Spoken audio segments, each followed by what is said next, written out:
subax walba oo waagu baryo waxaad la kulmaysaa wax badan oo aadan aqoon u lahayn, wax badan oo ay qasab kaaga dhigayso nolosha barashadooda, iyo wax badan oo aad horey u taqaanin laakiin kuula yimaado wejiyo cusub, balse la doonayo inaad iyagana ku qaabisho wejiyadaas kala duwan waxna ka kororsato.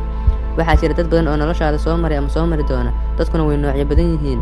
Qof kasta oo aad la kulanto waxaa jirta sabab ka dambaysa la kulankiisa, ha ahaato mid ku saabsan noloshaada horumarinteeda ama hoos u dhigiddeeda, balse waxaa jirta wax walba oo aad la kulanto xigmad, taasoo la doonayo inaad maskaxdaada ka shaqaysiiso oo aad garato qiimaha iyo sababta aad ula kulantay dadka noloshaada soo maray ama soo mari doona.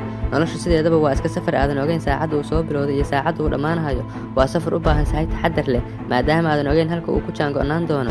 Waa safar la doonayo inaad qaadato sahay isku dheelitiran, taasi oo kaa fogeynaysa inaad meel cidla safarkaagii uga harto, sidaas inaad ku guuldarraysato.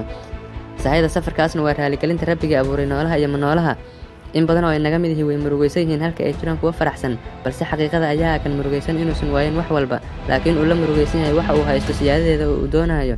Midka faraxsanna macnaheedu ma ahan inuu haysto wax walba, sidaasina uu ku faraxsan yahay, balse wuxuu rajeeyay in waxa uu haysto wax ka badan uu Rabbigiisa ka heli doono. Sidaas ayuuna niyadiisa ku wanaajiyay. Niyadaada wanaaji oo Rabbigaaga wanaag ka rajee. Ha ka xumaan hana ka walwalin waxa ay dadka kaa sheegaan. Waxaad ogaataa inay yihiin aadamo gaf badan. Waxaad ogaataa in Rabbigaaga aad addoonkiisa tahay uusan fiirinayn dadka kale qulubtooda waxay kugu hayaan, ee uu fiirinayo waxa qalbigaaga ku jira, amaalmarintuna waa xaggiisa. Gabdhaha xigmad badan ayaa jira, waa waajib dadku inay toobad keenaan. Dambi ka tegida ayaase ka sii waajibsan. U sabrinta masiibooyinku way adag tahay. Khayrka oo ku dhaafa ayaase ka sii adag.